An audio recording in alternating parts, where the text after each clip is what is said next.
While the President of the United States was busy selling beans on the internet, another tell-all book hit the shelves this week and spilled the beans. Soon enough, it may hit Donald Trump's ego, because this book is breaking records with mammoth sales. It sold a staggering 950,000 copies on the first day of its sale.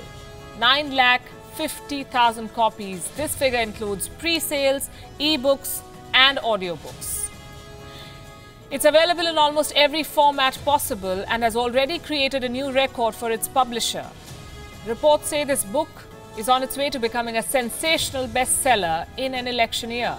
You already know which book I'm talking about, but I will give you the title nonetheless. It is called Too Much and Never Enough: How My Family Created the World's Most Dangerous Man. No prizes for guessing which man. The one and only Captain Chaos, Donald Trump. But unlike the last tell-all book by Mr. John Bolton, what makes this one more special is the fact that it has been penned by one of Trump's relatives, his niece, Mary Lee Trump. She's a psychologist.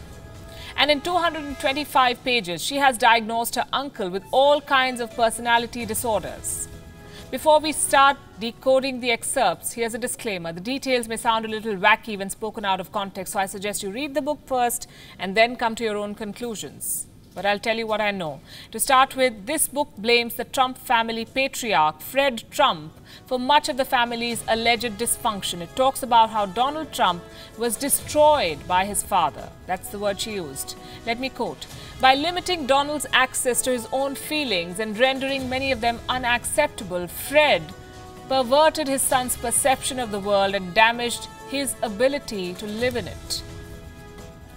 Simply put, the troubles from his childhood molded the adult Donald Trump.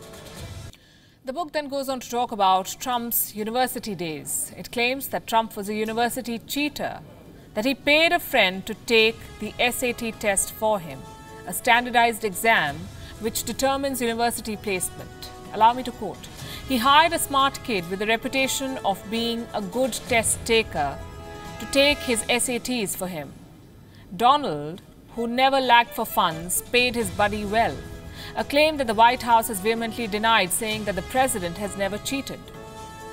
The saddest and perhaps the most fleshed out parts of this book are on Donald Trump's relationships with women. Mary Trump writes that her uncle kept a list of women who refused to date him. She talks about a folder she landed upon, which wasn't about business. Let me quote again. It was an aggrieved compendium of women he had expected to date, but who, having refused him, were suddenly the worst, ugliest, and the fattest slobs he had ever met. Well, that's not all. Mary Trump has claimed that her uncle made suggestive comments about her body when she was 29 years old, even though she was his niece and Trump was a married man. I do not wish to get into the details any further. I'd rather you read the book yourself, decide for yourself how true these claims may be. As for Mary Trump, she has not shied away from clearly stating the purpose of this book. At a time like this, just months before the election, I'll leave you with this statement that she made in a recent interview. I didn't mean I want you to keep doing what you're doing and get away with it, and also so much of what has happened since then hadn't yet happened.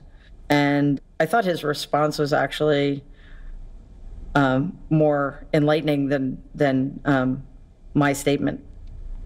And he said, "They won't get me." And so far, looks like he's right. And if you're in the Oval Office today, what would you say to him? Resign.